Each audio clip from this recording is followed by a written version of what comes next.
ये पलायन कैसे रुकेगा, पलायन का रंग कैसे यहाँ से धीमा पड़ेगा, उसकी चर्चा करनी चाहिए। हरा और लाल ब्लू गमछे की बात करके समाज में लड़ाई कराना, वैमनस्यता फैलाना, इससे बिहार और बिहार के समाज का बहुत बड़ा नुकसान होगा। कोई फायदा नहीं है। ये सिर्फ राजनीति कर रहे हैं। जिस हरे गमछे की बात कर रहे हैं उसी राजद में तो ये खुद रहे हैं, इनके पिताजी रहे, जीवन भर वहीं पर रह के राजनीति की है।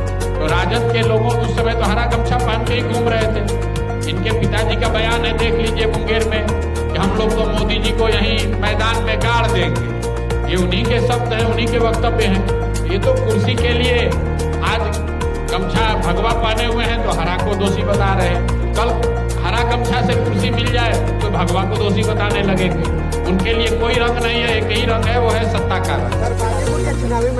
बांकीपुर के चुनावी मैदान में आपकी चुनाव लड़ने की अटकलें बताई जा रही है, इसको लेकर बांकीपुर के चुनाव मैदान में भाजपा को सीधी चुनौती अगर कोई देगा तो जनसुराज ही देगा। 40-45 साल से भाजपा के एक ही व्यक्ति, एक ही परिवार के लोग वहां से जीत रहे हैं। अब वो राष्ट्रीय अध्यक्ष बन गए हैं तो और इंडिया गठबंधन की ओर से राजद या कांग्रेस के प्रत्याशी कई बार चुनाव लड़े, जीत नहीं पाए हैं। इस बार जनसुराज ने ये जिम्मा उठाया है कि हम लोग अपनी पूरी ताकत लगाएंगे और भाजपा को उनके गढ़ में घुस के बांकीपुर में हराएंगे। भैया कॉकरोच पार्टी जो है वो अभी ट्रेडिशनल तरीके की कोई पार्टी नहीं है। एक तरीके से ऑनलाइन एक अभियान है, एक प्रयास है लोगों का।